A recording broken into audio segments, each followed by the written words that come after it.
With the release of Alliance Insight comes the end of the Sinful Spells lore, and with it we have what appears to be the last wave of support White Forest is gonna get for some time. Luckily, this is by far the strongest wave of support they've gotten yet, and it's likely White Forest's best chance at breaking into the meta. And it all begins with the Witches of the White Forest.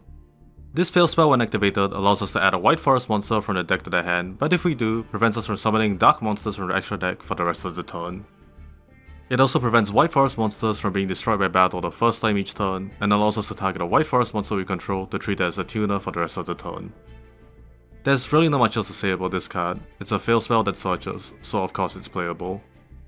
Jokes aside, Witches of the White Forest helps the deck more than you'd expect.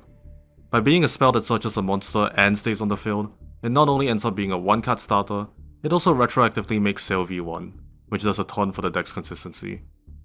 This makes it worth running even when it prevents you from summoning Azamina monsters, and the deck even has ways to get around that restriction. Of course, no White Forest support would be complete without a new Diabellestar and Diabellestar. Beginning with Diabellestar the White Witch, this level 8 Light Illusion is always treated as a White Forest card. While she's on the field, if you control 2 or more Diabell monsters, monsters you control cannot be destroyed by card effects. In addition, you can send a spell or trap from your hand or field to the graveyard to special summon her from your hand. And if she is normal special summon, she can send a Sinful Spells or Diabell card from the deck to the graveyard.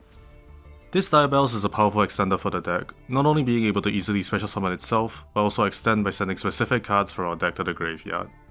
Of course, this list includes our usual suspects like Wanted, Silvera, and Morion, but most of the time, we'll actually be using this to send a new trap, Curse of Diabell.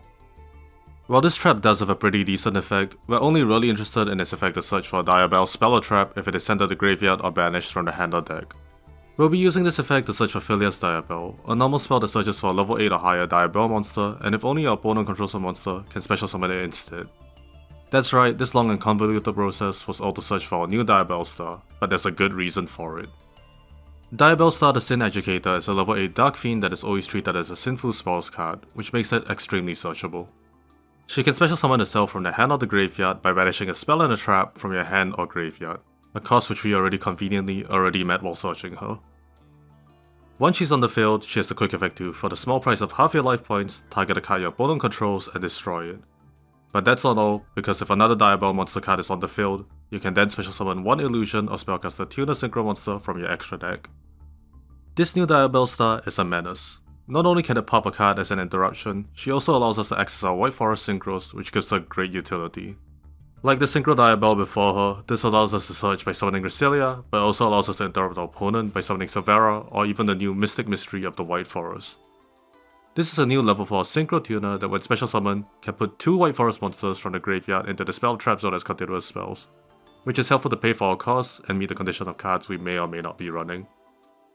It also has the quick effect to synchro summon during the opponent's main phase, which along with a level 8 like the Diabells, allows us to access level 12 synchros, like the new Snake Eyes Execute Dragon giving us a quick effect removal. The new White Forest cards are nothing short of amazing for the deck, and it's now a far cry from how the deck was when it first released. While the deck used to struggle against its competitors, with its new cards, I honestly now think it has real legs in the new format, and I'm excited to see how it fares.